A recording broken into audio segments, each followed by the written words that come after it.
Day Church in Brooklyn. And I've been at my church for a little less than 2 years. In fact, February will be my second year at the Bethel Church. And I've been in ministry for more years than I care to share on this forum. But I've been in ministry for, I think it's about 38 years. And tonight, I'm glad for the opportunity to share with you a little bit of my journey and some of the things I learned along the way, and also things that I wish I had known before I got into ministry. Thank you very much. All right, Pastor Harrigan, that's a strong introduction. All right, let's see who can continue this on, okay? Moving on to Caroline Adams. Why don't you introduce yourself to the people? Hey, y'all. Y'all already know who I am. Happy Sabbath. Welcome. Happy to be here.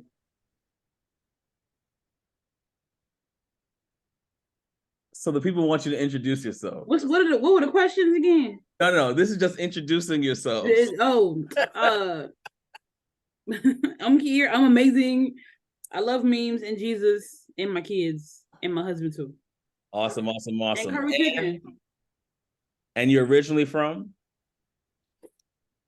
I'm sorry. And you're originally Queens, from? New York. There you go. I've been at Venice too long, so I'm happy to be here. I love that. Going on to Pastor Thorly James. Tell the people a little bit about yourself.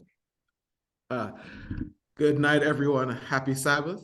I'm Pastor Thorly James. I'm a Brooklyn boy, living and pastoring in the Midwest. I have been blessed to be pastoring two churches here, the Calvin Center Seventh-day Adventist Church in Cassopolis, Michigan. I don't know why I said that, because you don't know where Cassopolis is, and you probably will never know where it is. It's all good. And my next church is in South Bend, Indiana, almost across the street from Notre Dame University. And I'm blessed to be the pastor of those two churches. I am in my 10th month of pastoring. God has blessed that I started to pastor in the spring of this year while I was still in seminary, which was an experience for me. So going to seminary, pastoring two churches, it was interesting. So now I'm graduated, I'm pastoring full time, and it has been a joy pastoring in the cornfield and in the city. So let's talk about it. Come on, talk about it, Pastor James. And someone asks, how far are your churches, right? They're 3 hours apart, right? Listen, no, I've been blessed. When I say I've been blessed, I'm not just, throwing out platitudes. I know for many people, their churches are literally 3, 4, 5 hours apart, but each church is 35 minutes from each other and 35 minutes from my house. So it's, the perfect triangle. And I believe it's, one for the Father, one for the Son, one for the Holy Ghost. That's my bad theology, but yes, but 35 minutes from each location.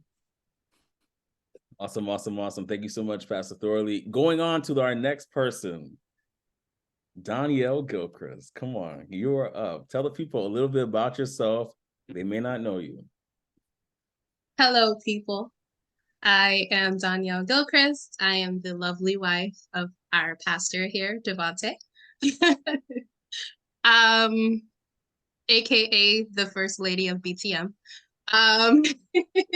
And I will be bringing the perspective of being a PK, otherwise known as the pastor's kid. I've been a PK my whole life, and I've been an Adventist my whole life, so that will be my perspective.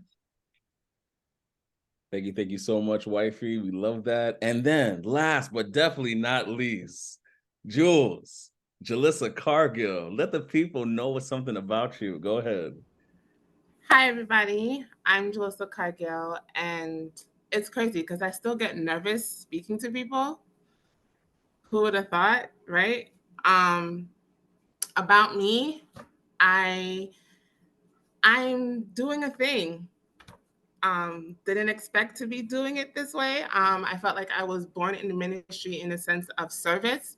My mom and my dad kind of just like had that embedded in us from the time that we just knew what life was, and it was service. So also daughter of a first elder who's now a chaplain. So I guess following in my parents' footsteps of ministry and service. So that would be my perspective. And I've also been an Adventist my whole life. Awesome, awesome. And I talk with my hands, so just don't mind that. Well, if you talk with your hands, then you're definitely connected to Pastor James here and Pastor Harrigan, because they're pastors, and pastors always talk with their hands. They always talk with their hands. They turn to the left, talk with their hands. Turn to the right. Okay. And so with that, these lovely people here are not just guests, but they are my family. They are my family. And so I love them dearly. They've all been a blessing in my life, and I wouldn't be where I am without them. And so with that, we're going to get started. And I'm not just going to drop the heavy question right away. You know that, right? I'm not going to drop it right away. Normally I would, but we're going to start off light tonight for a couple of minutes, and then we'll go on to the tough questions right after that. But starting out, here is the first question. Here's the first question. Starting out on a light note, what are some of your greatest blessings in ministry? What are some of your greatest blessings that you have experienced in ministry?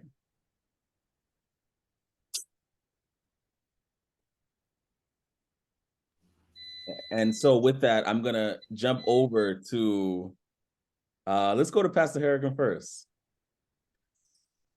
Okay. Greatest blessings in ministry. Because ministry is all about people, I think for me, the greatest blessings I've experienced was being a part of people's most intimate and personal parts of their lives. Baby dedications, weddings, all those happy occasions that people normally have in their life. When they invite me as a pastor to be a part of those occasions, it really brings me a lot of fulfillment. And so those are some of my greater blessings. Okay. Well, you heard it first. Going over to Pastor James, some of your greatest blessings in ministry. I'm brand new at this. You know, I still have that brand new pastor smell on me. But I could tell you this. For my first year of ministry, and I just want to set the context, at least for me, my only job is to know people. To go to your houses, eat your food, laugh with you, you know, come to your parties. My job is just to know you, not to come and change the church. That's my only job in my first year of ministry. So a lot of what I do is visiting, making phone calls, just trying to connect and build relationships with people, because people don't know me and I'm coming into a space that they have been in for a very long time. So one of the simple things that's really big for me, I would call somebody because they expect their pastor to reach out to them. But the big thing for me is when I call and say, hey, how are you doing? And they said, fine, pastor. How about you? How are you doing? That question alone does it for me. I can tell you, if I make 10 phone calls in a day, I may get one person who would ask that question to see how I was doing. And to top it off, when we're done with that conversation, for that person to say, pastor, you know, we love you, right? That's one of the greatest things for me, to know that as a pastor, I'm not just seen as a hired hand, but seen as someone who people have grown to love, and to actually get to a point of expressing that. That's one of my greatest joys for me. That's beautiful. Follow-up question before I go over to Julissa, Caroline, and also Donyelle. For Pastor Harrigan and also Pastor James, can you remember one beautiful memory, specific memory that has been a blessing to you in your ministry? I'll defer to you, Pastor Harrigan. Go first. I'm trying to remember something really special and specific. I remember at one point in my ministry, trust and integrity is really important to individuals. And I remember there was a sister very early in my ministry, and she had teenage kids, and she was getting ready to travel, to go away. And she called me and she said, Pastor, I'll be away for a little bit, but I want to leave my children in your care. And she trusted me enough to put that responsibility on me. I felt a little bit uncomfortable, but when I realized the kind of trust that she had in doing that, it really made me feel special. I said, here was somebody who felt that their children were safe in my care. And that made me feel special. Mm. Wow. I think mine is in a similar vein in regards to trust. Both my congregations have they're aging, and what I have come to find is that they're carrying a lot of hurt, not just from previous relationships, past pastors and people, but even in their younger lives, things that they have not dealt with. And I remember recently when we had a series at a church for wounded, healing wounded spirits. One of the sisters reached out to me, an older lady in the church, old enough to be my mother, and she called me, and we were on the phone for about 3 hours, and she opened up to me to share something with me, something very personal, something very private, something that she said she has never shared with any clergy that has pastored this church before. And she said she felt comfortable enough to share that with me. And when that occurred, that really showed me that I was doing something good. It validated the things that I was doing. And it goes to show that, once you connect with people, once you seek to be relational, once you seek just to be human with individuals, not set up a hierarchy of pastor and laity or pastor and people, but just being there with people, people will open up to you. So having that conversation and having that information shared with me so I can, in turn see how I can help was one of my greatest joys in ministry thus far. Absolutely. Thank you so much for that, Pastor James, Pastor Harrigan. And going over to Caroline Adams. Caroline, okay? So tell me, with your experience with ministry, either growing up or even now, what is something beautiful that you've experienced in ministry? I will say the youth activities growing up, between Pathfinders, Youthman, AY, etc. I was very busy as a young person. Too busy to get in trouble like some of my peers. It kept me busy. It gave me opportunities in leadership. And so those skills that I learned in Pathfinders became transferable once I went to college and now into the workforce. That's as a young person. As an adult, and then marrying a pastor, it has allowed me to meet new people, go different places, do service, not just in the community, but in my church. The churches that I serve at, and the engagement with other people and building those relationships, they extend past your tenure at the church. So like you extend your relationships. You said positive, so not every encounter is positive, but for the most part, past couple years, it has been positive. So. Okay. And then for this last for this question, the last person we'll take, and then we will do a little shift, is Jules. So Julissa, positive experiences in ministry that you can remember, positive memories. Okay. So I think the original question was like your greatest blessing in ministry. So I think I wanna shift back to that one.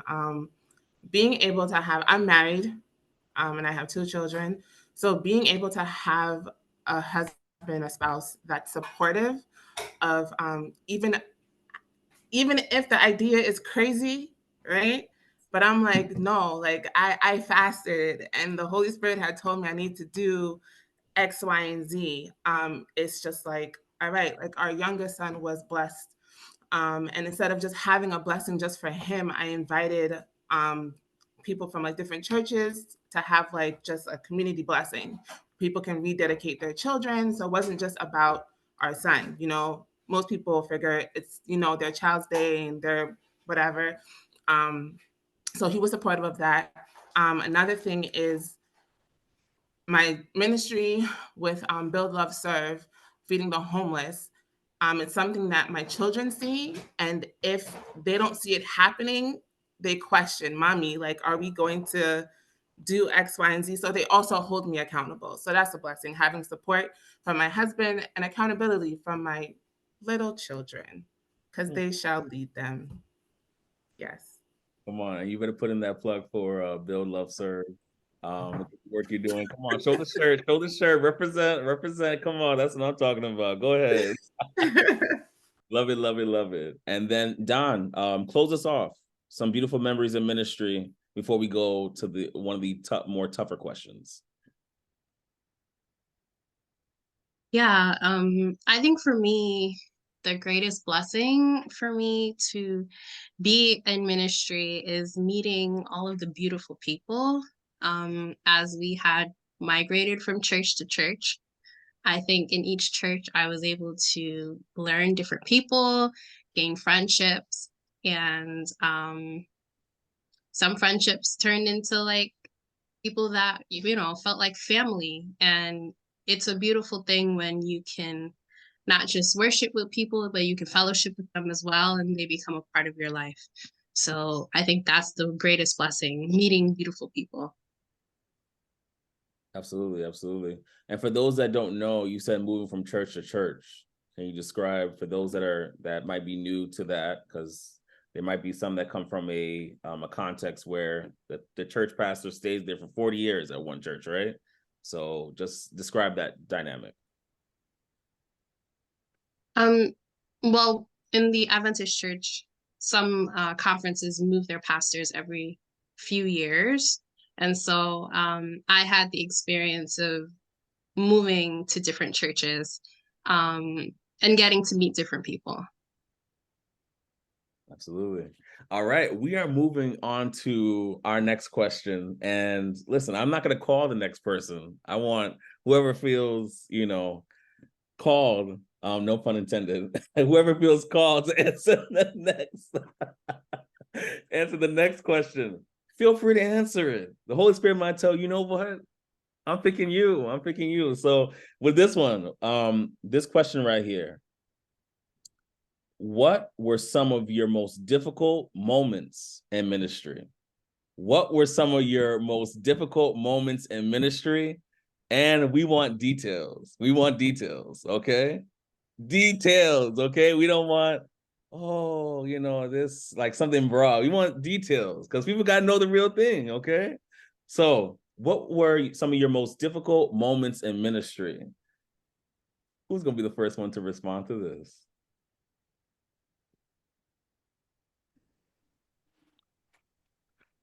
What if I'm setting myself up here? The views I express are my own and not of Lake Region Conference. My lawyer told me to say that, but if we're gonna be frank about this, first of all, ministry is a beautiful thing, and ministry is not something that is relegated to the pastor. The Bible in 2 Corinthians chapter 15, I think, says God, gave us the ministry of reconciliation because he reconciled us, which means that if you're a Christian and you're saved by Christ's blood on the cross, you are called to ministry. So the ministry is not the work of the pastor. Ministry is all our work, because feeding the sick, clothing folk, all of that good stuff is not just left for the pastor, but it's left for all of us. So let us make sure we understand that ministry is for everybody. All right. So now let's talk about the more intricate stuff. Now, I wasn't always a pastor, as I told you. I was, I worked in engineering for 15 years, and I was accustomed to getting paid every Thursday night at 1:39 a.m. So I woke up in the morning and my money was in the bank every week. So now becoming a pastor, getting paid once a month, that was tough for me. That was tough for me. You know what I'm saying? Tough for me. And it's just the adjustment, the budgeting, and living life on getting one paycheck for the month is not an issue. But when I'm used to getting 4 paychecks, 5 paychecks for the month, and coming down to one, different kettle of tea. You have to handle your life a little bit differently, and of course the money is not the same. So so it puts things into perspective. You click off Macy's and say, let me see what Marshall's is cooking for. It makes you look at things differently. And I'm telling you this. I'm from Brooklyn. I'm used to going to church on Sabbath, and we know that going to church is a fashion statement than God. We know how it is. We have to look fly going to church, right? But when you put the cart, the horse before the cart, those things become insignificant. So yes, that's one thing. And if I want me to say one more thing, which is more personal to me, before I pass the mic, it's easy, and I had to write this down. Sometimes it's easy for me to be more academic and moral than spiritual. Why? Because when you're curating a sermon and you're in prayer and you want to deliver something, sometimes the pressure of going to manuscripts, journals, commentaries, and to make sure that things flow and that you have your runs, that you have your main point, that you have your illustrations. You seem to preach a term paper sometimes more than a sermon, which is bringing the gospel. And sometimes for me, that's one of the most difficult things. And that is born out of, and here it is, sometimes as a pastor, we get so burdened down. I get so burdened down with things because I have not learned to balance everything. Because I'm brand new. I'm being very honest that sometimes I know I need to get up and pray and I don't. And I still have to write sermons. I still have to be the intermediary between God and the people who God has set me over.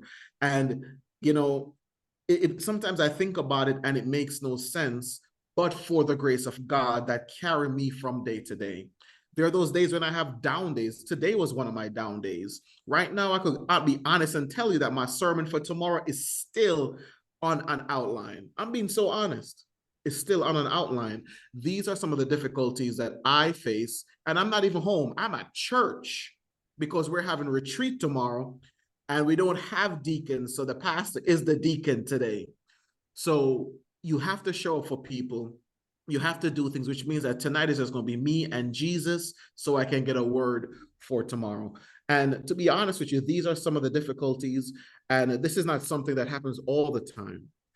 But these are things that come with it. And you have to learn how to manage these things and trust God so he can still use the frailty of our humanity to still give his people something beautiful. So that's my response. Before you go, and before I go on to Caroline's snapping up for you. I don't know if it's regarding the fact that the once a month paycheck. I don't know. It could be because when you said it, I was in pain. My God. I was in pain. Thank you for feeling for me, brother. Listen, I'm here for you. I'm here for you.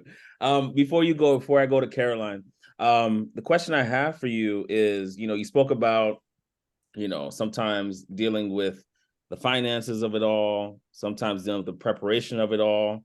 But I heard this quote, and this quote was from like 200 years ago, and it said that this guy, he wasn't Christian. He says, I don't have a problem with God. My issue is with his people, And so my question to you is, what are some of the challenges that you have with God's people? And you've been an elder, right? Before you were a pastor, you're a recent pastor, but you've been an elder for a number of years. So yes, my goodness. If I can match your quote with this quote, is, and I take this one very seriously, Mhm. the church is as spiritual as its pastor, or the church will go as high as the pastor is high with God. So if the pastor is low, the church will go low, because I'm, the head that God has placed spiritually over the church, and they're following me as I follow after Christ. And I'm not saying that when the folk cut up and they're mean, that I'm mean and all of that, but it tells me that there's some work that I need to do. I need to be more present, more involved, more incarnational, in their lives and in their personal experiences. But I can tell you this, man, one of the things I told my church when I first got to the church, I said, listen, I love you. These are the dates that I work. These are the days that I don't. This is my family. Don't ramp with them. And I had to speak Jamaican so they could understand that, when I get into that mode, that's me stepping out of the spirit. Come on. So my family is very important to me. Now, I'm not saying that you should not correct my children. That's okay. If my children are out of line or my son is out of line, do that, correct him. Do not disrespect my wife, because my wife is my pastor, right? Because when I leave church, when I'm dealing with the church board, the business meeting, and people slighting me, in ministry, I go home to her and she has to minister to me. So if you, step across the line and you violate my wife, then we have a problem. You violate my children, that is a problem. But I have not had that instance so far. In my church, they have shown love, at least to our faces, and we'll take it for what it is. So I haven't had one of those experiences. As a matter of fact, yeah, I have one bad experience. The bad experience was somebody asked me, Pastor, what do you do in the week? I was upset by that, because a lot of people look at the fact that we don't clock into a job, that you're probably home sleeping. And I said to them, didn't I give you my schedule? On Mondays, I'm off. On Tuesdays, from X time to this time, I'm studying. After that, I'm open for phone calls. I'm making phone calls. I'm visiting your peoples in the hospital. You remember when you were in the hospital? Yeah, that's what I do. I come and visit. Then on this day, I'm in the office. On that day, I'm at the other church in the office. And on this day, I'm visiting the folks over there. And then now I come to church on Sabbath, and you expect to get an excellent sermon that takes no less than 15 hours to put together. That's how my week was. And some people will look at you and think that, you're probably not doing, or you're not performing how they think you should perform, when they don't understand where you stand and how you operate during the course of the week. And I found that very offensive, but I got over myself very quickly. And I realized that, people are people will say things, and sometimes people, the message communicated, sometimes not the message received. So, it's good to forgive and move on, because if I'm carrying such burdens in my first year, then I'm going to be dead by my third. So I don't intend to die by ministry. I love that. Thank you so much, Pastor John. I can't believe somebody said that. I can't actually believe somebody said that. But thank you so much for being so real with us. And I just want to let you know that the Jamaicans are in the chat and they're representing. All right. Caroline. Caroline, you're up. Once again, the question is, what are some of your most difficult moments in ministry? And, feel free to be real, transparent, all that. Go ahead. That's my style. Probably too real. So if I go over my time, you let me know. Okay, cool. Let's go back from the beginning. So I've been married since I was 21. My husband and I got married at 21, 22. I knew from we were dating that he was going into ministry. There is the Pastoral Evangelism Leadership Conference that happens every December at Oakwood. My first semester at Oakwood, we attended. So that's December 2012. On the bulletin, on the program, there were maybe one. So you have pages of seminars for the pastors, counselors, chaplains, and there were probably one or two sessions for the spouses. So I went to one, and it was inadequate. there was hardly anyone there, and the women who were leading out were older, like could be my mom or my grandmother. So they were a little out of touch with what's going on here. It didn't seem like they consulted with anyone younger. And I was the youngest person there. I didn't see any of my classmates who I knew were dating or married to ministers or ministers to be. And I think that set me on a course to kind of just figure it out. So we know that pastoral ministry is difficult for the pastors, as Pastor James is talking about his experience. But I don't think it's talked about enough how difficult it is for the family, namely the wife. I avoid business meeting. I avoid hanging and staying around too long at church, because I know if I see you in true character, if I see you how you treat my husband, I don't know how to be nice to you the next week. I don't know how to fix my face and come at you correct, because no, you have burned. No. I have been always such an outspoken person. How I feel shows up on my face. There's no off button for that. And so being thrust into such a public position can be difficult. Usually I just discuss things with my husband, so-and-so did this, or, and then we kind of deliberate on how to address it. I have become more reactive as I've started having children. And so, because 9 times out of 10, I just brush it off. I leave you alone. I don't come to church that week. I just go get something to eat on the Sabbath, whatever. Tell Jesus. Anyway, but once so 2021, I got pregnant with my son. Towards the end of my pregnancy, I want to say 7th, 8th month, people couldn't respect my physical boundaries. I have never walked up to a pregnant woman touching her. I have never even asked her to touch her belly. People will come from behind me, so I can't see you in my peripheral. They've come from behind me and just touch my belly. And it got to a point where, so I usually sound country because I spent too much time at Oakwood. But once I sounded like I was back in New York again, I said, no, I had to tell somebody, do not touch me. Don't ask about this baby, because you have to talk to me first. Look me in my face, because I'm carrying this baby. I didn't go to church again until the baby was 4 months old. So I was probably 34 weeks pregnant. I didn't go back. So he was born April. I didn't go back until probably June, early July. Because once I got to a point where I couldn't articulate myself and my immediate reaction was anger, I said, I just can't. I can't do it. I can't.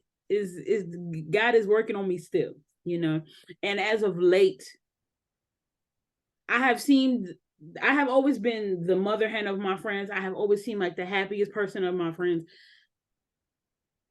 But your girl has struggled with depression and didn't know it until 2020. I just thought that's who I was. Very angry, just very lack of motivation. You go from happy to anger immediately. I just thought that was who I was. This is the first time that I have experienced clarity. There's no fog on my head. It's just, I'm wearing brighter colors. I'm taking better care of myself. I would just show up any kind of way, because you're not going to say nothing to me. And if you say something to me, I'm going to just say something back crazy, whatever. More specifically, my son he was still in the stroller. So he was probably 6 or 8, 7 months old.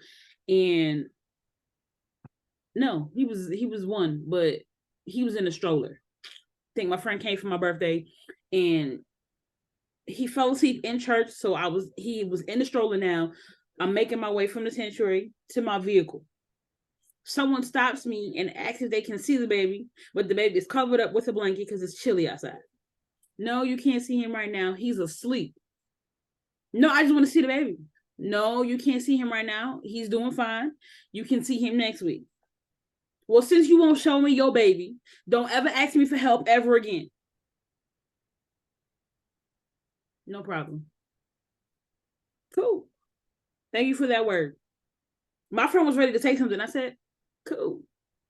I skipped church the following Sabbath. The Sabbath after that, she saw me and said hello. Hi. But you don't have to do all that. So now I know who to keep my distance from, and as a pastor's wife, your boundaries are really important. Because what I've noticed about church people, they only want you to care about their feelings. They don't care about yours. They don't care about your personal space, your happiness, your peace. No. So don't recommend this, guys, but I had a baby almost 3 months ago. So now I have 2 on the 2. I can count on my hands the amount of church folk that have called me to check on me after I had my baby. On one hand, not both hands, one. But when they going through something, when they are experiencing life and life is whooping their behinds, they want you to call them, check on them, speak to them. And they want you to handle all of the passive aggression, the disdain, the disruption, all of their behaviors with grace and a smile. That's not me. I'm not there yet on that pastoral wife. No, I'm not there yet. But I'm praying one day I do get there. Now that I'm managing my depression better, now that I have identified, I think I can handle situations with a little bit more clarity. What I expect, what I will tolerate, and what I won't. Right. And I'm looking to see how you treat me, because how you treat me dictates how you gonna treat my children. If you treat me bad, baby, I don't care how cute you think my kids are. No, ma'am. It's a no for me. My husband and I have been married 10 years. Next year we'll make 11. For all of it, he's either been in school or in ministry. No.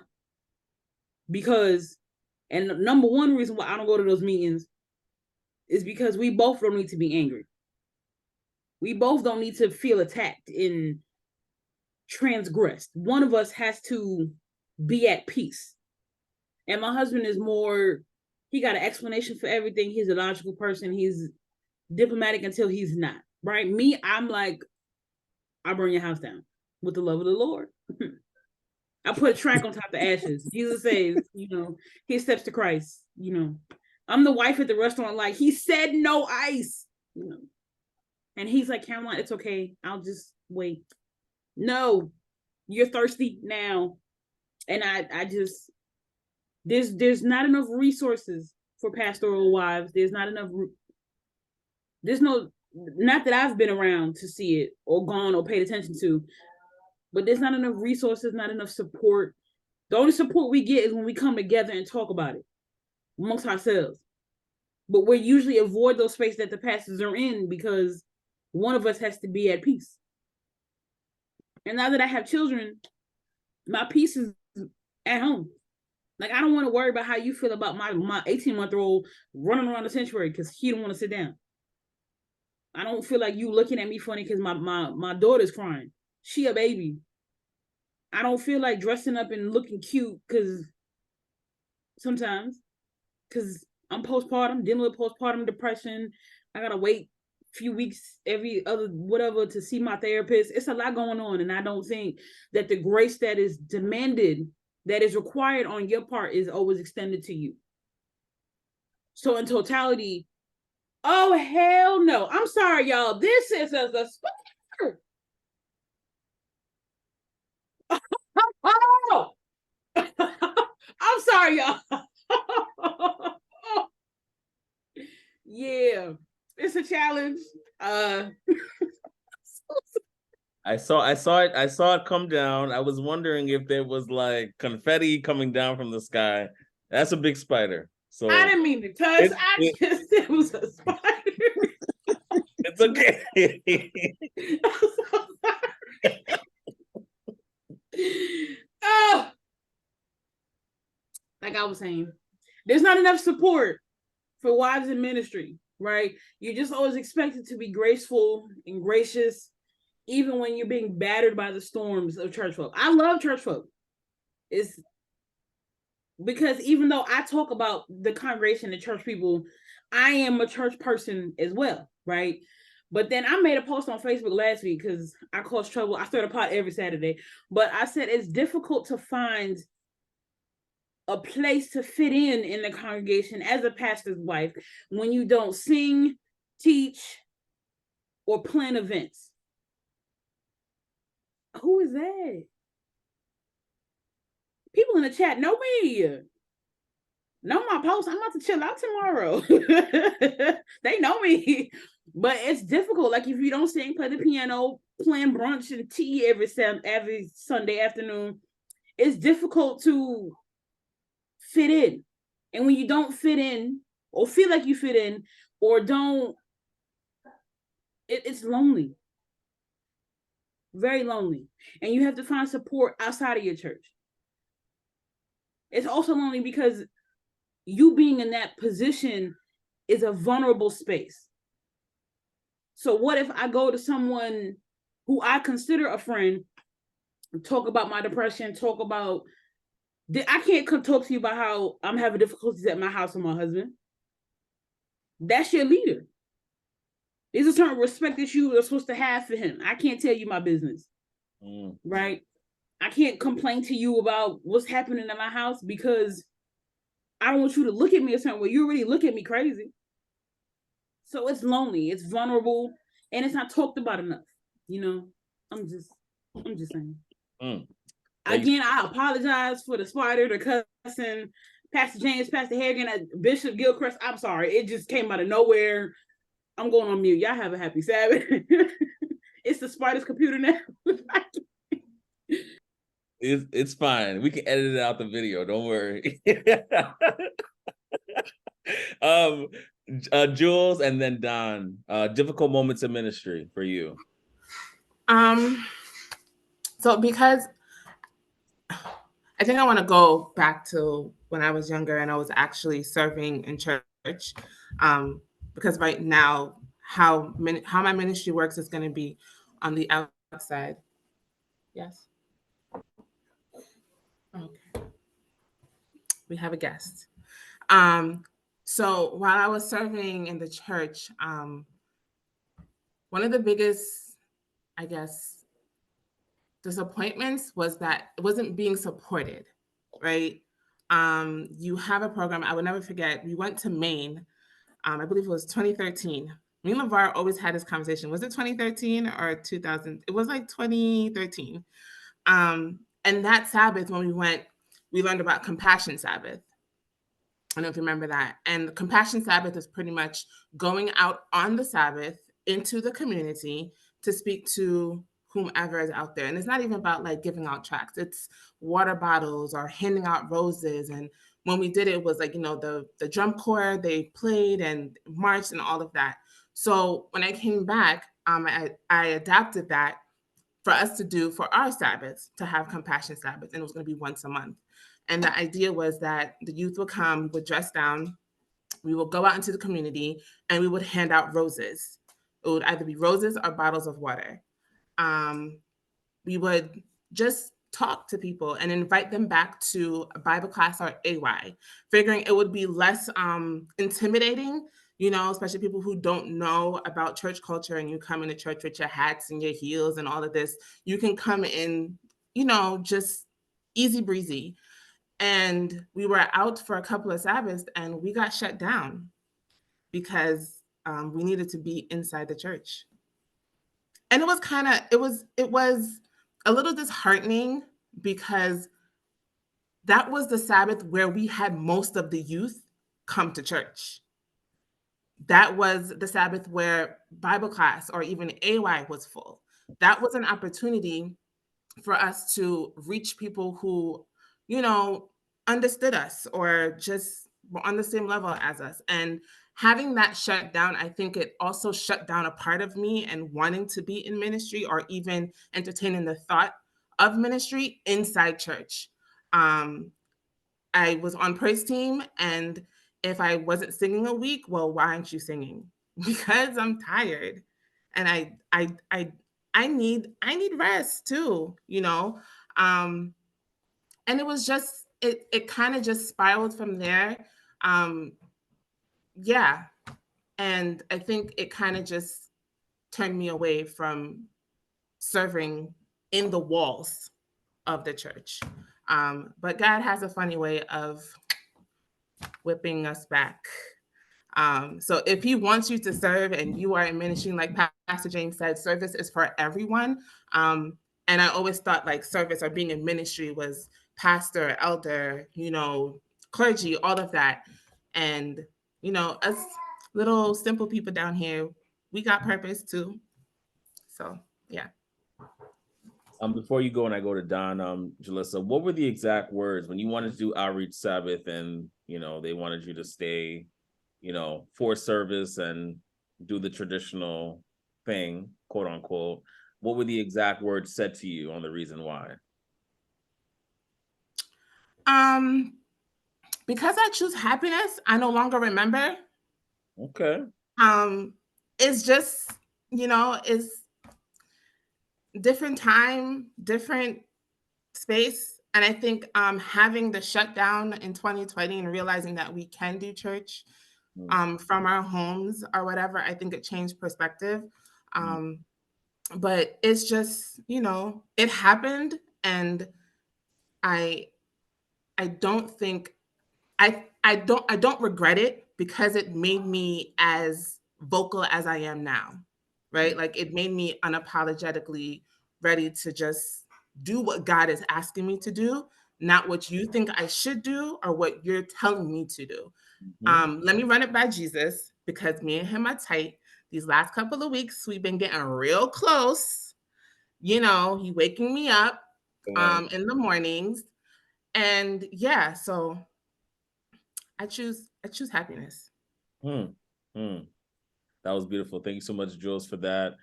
Don, difficult moments in ministry. We heard from everybody here, and also got to hear from you and your dad as well. So difficult moments in ministry, Don.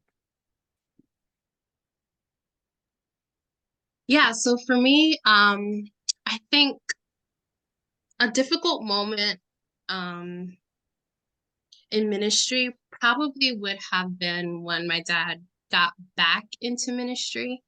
So he had taken a pause, and we were attending one church, and then he took the call to become the pastor of that church. So imagine as a kid, you were going to a church for a number of years, and like no one knows that your dad's a pastor, and then like the next day he's the pastor. So I didn't quite understand how that would change my life and how people would respond to me differently. All of a sudden, it's kind of like you're put on a pedestal and everyone just expects you to be a certain way because you are a pastor's child. You face a lot of criticism, you have a lot of eyes on you. There are a lot of expectations put on you. Sometimes I didn't like going to Sabbath school because all the kids would just stay quiet and expect me to answer all the questions. I didn't know why, but it's because I was a pastor's kid. It was just awkward. Like, it was weird. Why do I have to answer all the questions? I don't have all the answers, guys. But it was just expected, and I think that was hard for me, just the change. And also what was very difficult for me in ministry was having to leave a church and go to another church.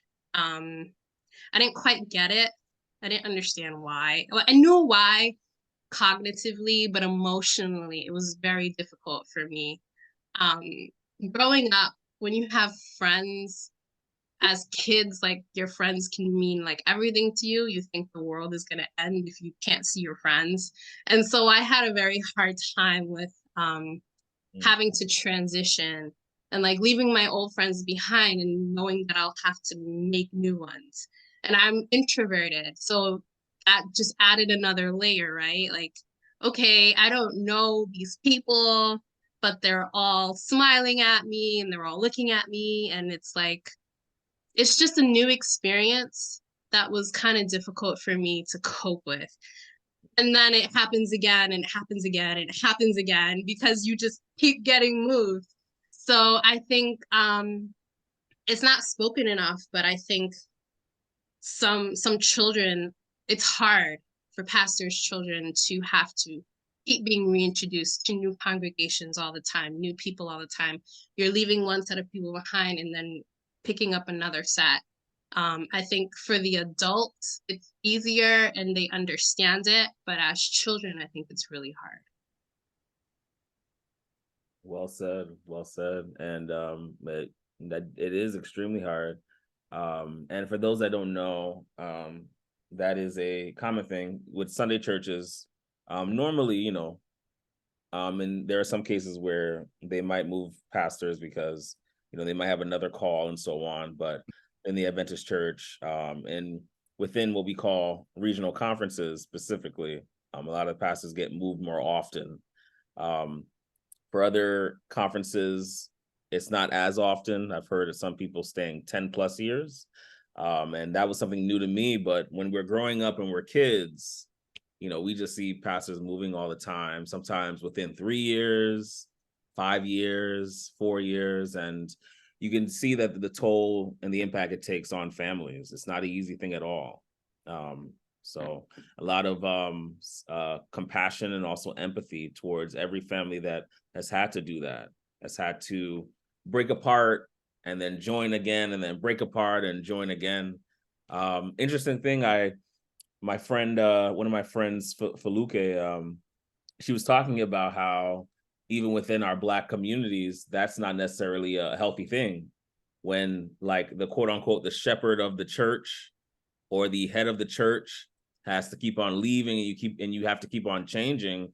She was like, it's very similar to what our families went through during slavery, where the head of the household, the home, would be separated and sent somewhere else. And when I heard that, I was like, whoa, I never thought about it like that. But, you know, we cannot just separate our history and what we've gone through, right? That leaves sometimes instability. It leaves sometimes fear, what's coming next, and so on. So with that, my father-in-law, Pastor Harrigan, difficult moments in ministry. Just before I jump into that, let me just share a little bit in terms of the movement. Mm-hmm.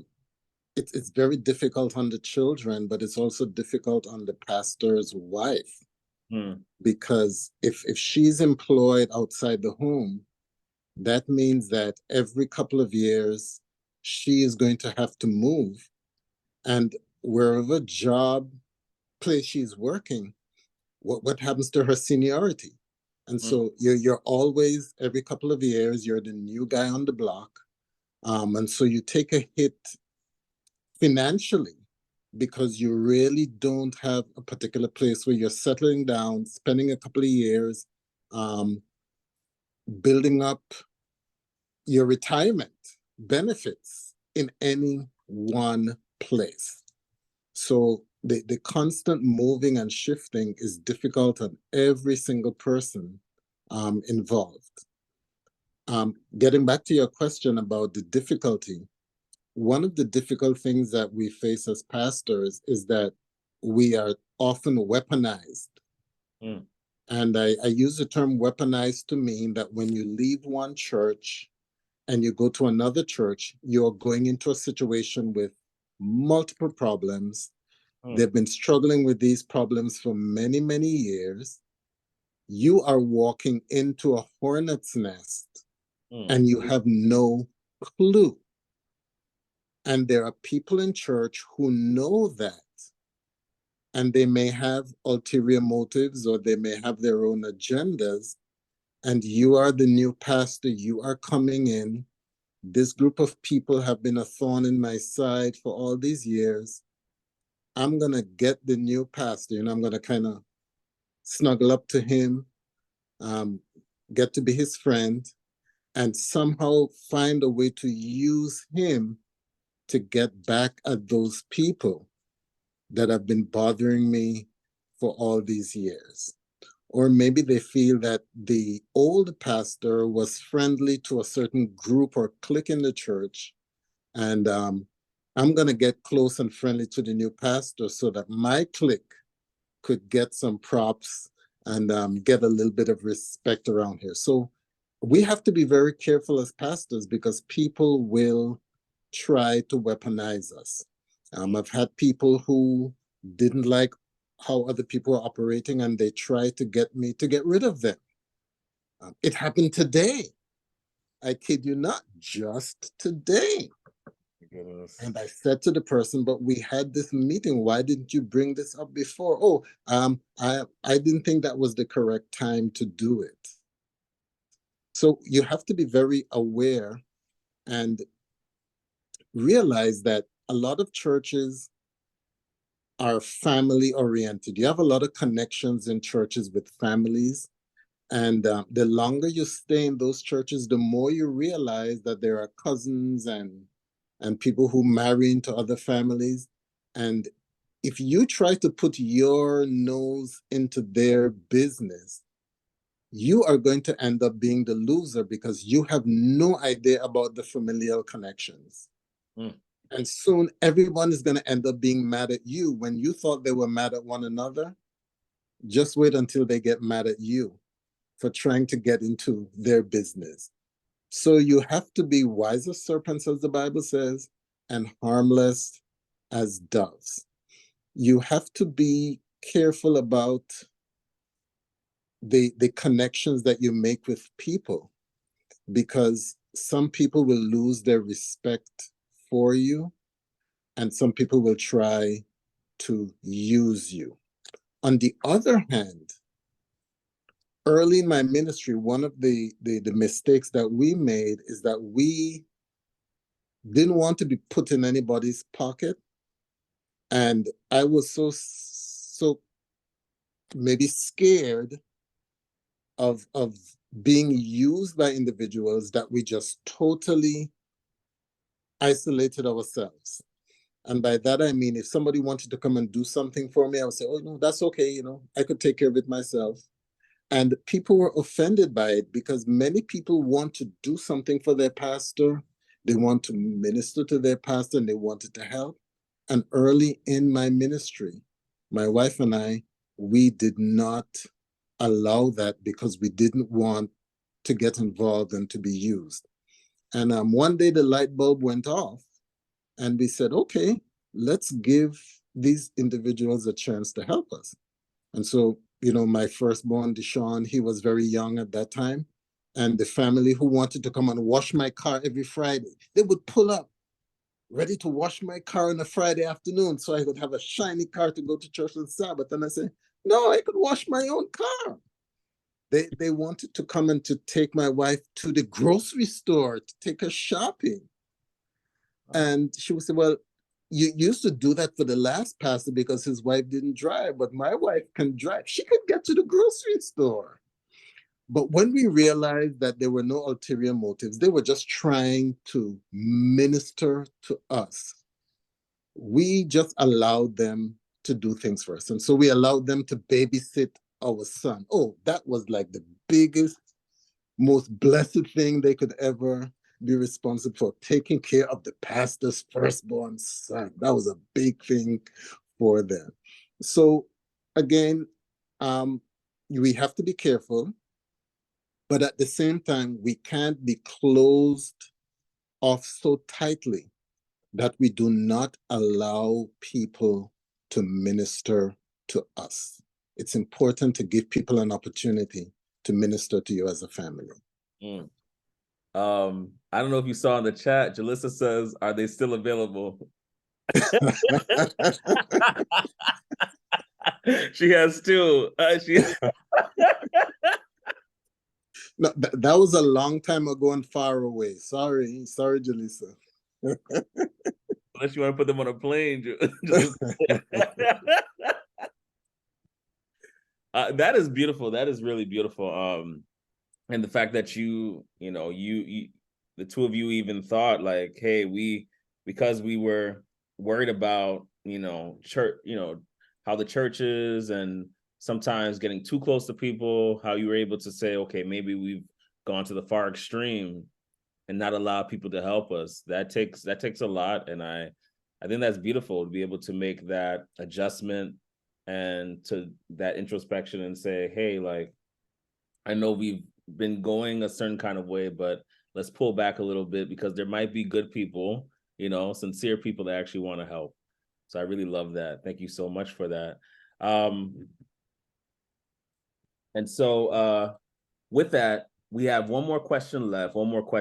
And for those that don't know, we are going to be doing this more often, talking about bringing in people that are from different ministry and everything. So this is not the last type of service like this, but there's this one last question, and we won't hear from everybody on this, but I want to ask Pastor James and then Pastor Harrigan about this specific question. And so the question is simply this. What do you wish you knew before going into ministry? What do you wish you knew before, being placed in ministry?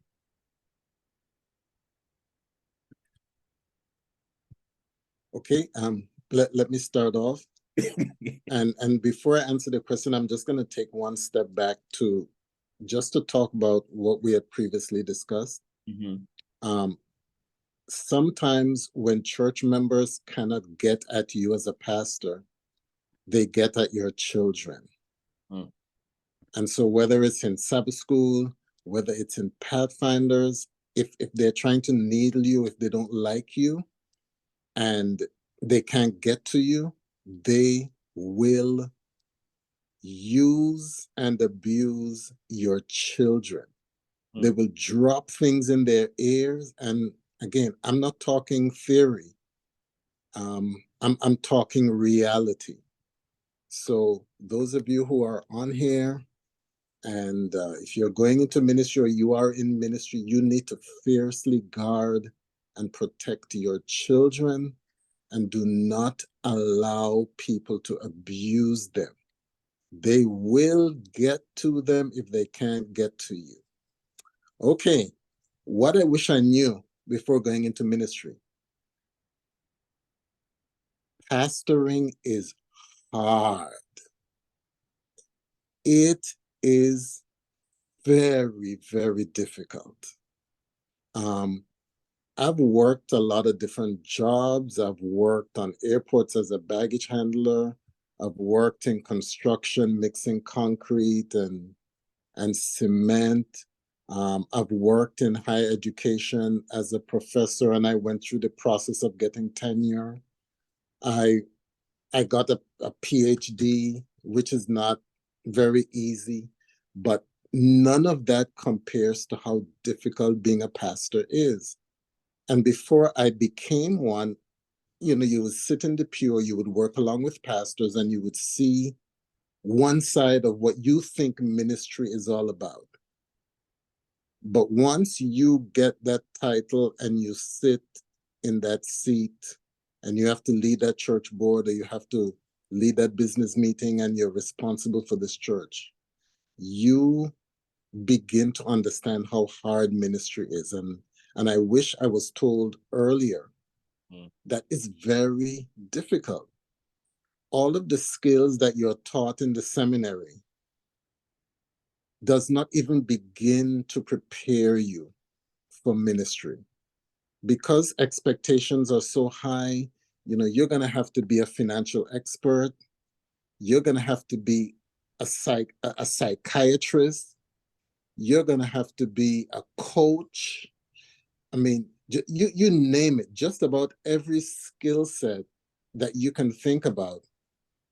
Because running a church is so broad that you need to develop a lot of skills. And what makes it even more difficult is that church is a volunteer organization. So, you know, if you're president of a company, people will do what you say because they want a paycheck at the end of the month, or, you know, at the end of every other week. But in church, everybody could just walk. Anybody can walk. you could jump up any day and say, I've had enough of this. I'm gone. And you're not really going to lose anything per se. And so as a pastor, you're in charge of a volunteer organization. And the only power you have is referent power. You don't have the power of the dollar, or sometimes, you could use the Bible as your sledgehammer. But that makes ministry very, very difficult. And so ministry is hard. It is not as glamorous as it looks. When you put on your suit and you jump around in the pulpit for 45 minutes to an hour and you preach, that's the easiest part of ministry. And that's the part of ministry that most people see. And they think that is ministry. You haven't even begun ministry as yet. That's the easy part. When you step out of that pulpit and you have to deal with that phone call, and you have to deal with people and their struggles, and a couple calls you in and they tell you, we've been married for 30 years and our marriage is falling apart. We don't think we could do this anymore. When you have to stand in church over that casket and look at family members just crying and weeping, it takes a lot out of you, and it makes you understand a little bit more how hard ministry is. Wow. Wow. And I didn't even talk about how lonely it is, but go ahead, Julissa. So my follow-up question is, with all of that you said, would you do it again if you had a redo? Oh, absolutely. Because with all of the pain and the suffering and the hardship, the joys are just so fantastic. As a pastor, I get to be a part of the best of people's lives in addition to the worst. See, I just mentioned all the worst, but when it comes to the best part of people's lives, it is so fantastic. I've pastored churches years ago, and people still sent me a box. I would come home, I would see a box on my doorstep from somebody from several churches ago. And when I open it, it's full of mangoes. Somebody still loves and appreciates. They would call. I preached at a church last Sabbath, and I told that church, or I'll call the name of the church, Hanson Place. And before I started my sermon, I said, we really don't like to come to this church. I told them that. And everybody said, well, why? I said, because you overwhelm us so much with attention and love and hugs and kisses. You just wear us out. We are tired by the time we have to go. And sometimes we try to slip out so that you don't grab us and hug us and love upon us. Mm-hmm. So, those parts of ministry, that's fantastic. So it's like a life of two extremes. There's some really tough times, but when you have saints and churches, and my current church, Bethel Church, that church is loving, that church is appreciative, that church is cooperative. It's a blessing for me to be in that congregation. Those are the things that really make ministry worth it. And I have no regrets. I would do it again. I would. And that's how you know you're called. That's how you know you're called. I love that. I love that. Like I tell you, we still got to go to Pastor James, and we're gonna get ready to close out, but and do a last word. But I got to tell you, all of you so far, like you've been giving some really like powerful testimony stories, and even how you even recall the memories. Those were very vulnerable moments for you, and to see how God is leading you in every single way is just beautiful to see. Pastor James, go ahead. Well, I think Dr. Harrigan really covered it comprehensively. And I'm going through my list and I'm saying, okay, he said that. I think for me, one of the things that I wish, not that I knew, but that I had prior to ministry is or was a mentor that showed me or taught me to count the cost before going into ministry. Mm.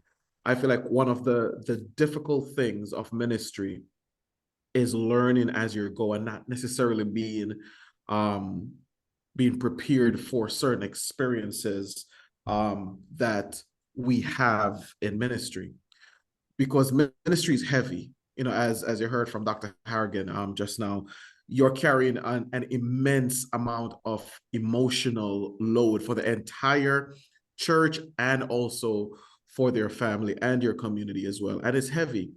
And it's kind of like folk in your church. They people are always asking young people, when are you gonna get married? When do you want to get married? Like, yo, if you want to eat some cake, go buy some cake. But everybody wants to talk about the wonderful things about a wedding, about, you know, nuptials and all these things, but nobody talk about the fact that, you know, husbands are sitting by their wives and, you know, they're having issues at home because nobody wants to be honest about certain things. And I feel like there are some of our senior pastors, when young seminarians come to intern, or when you may call somebody and say, hey, pour into me, you know, pour into me, be honest with me so I can make a decision. They're not 100% forthright. And I could tell you this, there are two people who I credit for their transparency with me. One is Dr. Blair, the Family Life Director for Northeastern Conference. He sat down with me and we chopped it up and he laid it all out for me. He was my pastor before I came out here to the seminary. And while I was in the seminary, I felt like I was not getting a suitable field experience. So I went down to Oakwood in the middle of COVID, and I shadowed Pastor Bird, Dr. Bird, for a week right before Christmas. And it was one of the best experiences that I had in my life. And I realized that he's the type of person like me. He's methodical, he's a planner, he's detailed. While you're playing, you know, while you're playing checkers, he's playing chess. He's 10 moves ahead of you. And that's the kind of thinking that I like. And he really opened my eyes to certain things.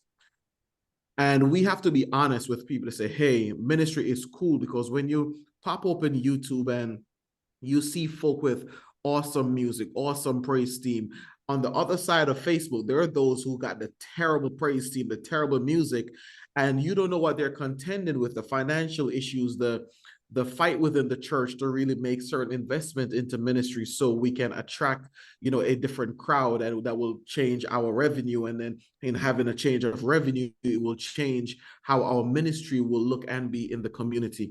People don't understand these things. So for me as a pastor now, when I have interns working with me at my church, they're on my hip on everything.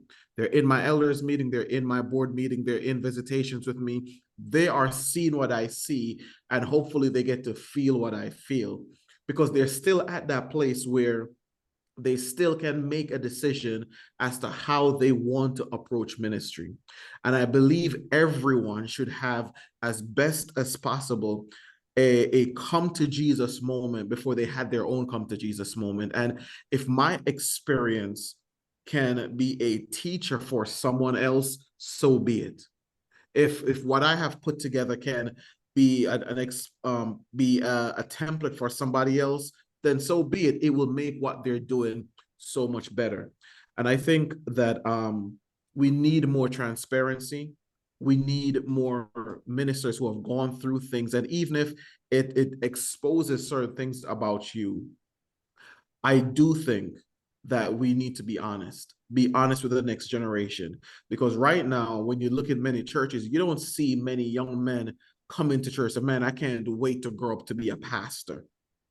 They see it as something that they should stay away from. And I think one of the reasons that produces that kind of behavior, that kind of feeling towards someone doing God's work, is because we do not make it, we're not honest. And it's not that we're called to make it beautiful. We're just called to be honest.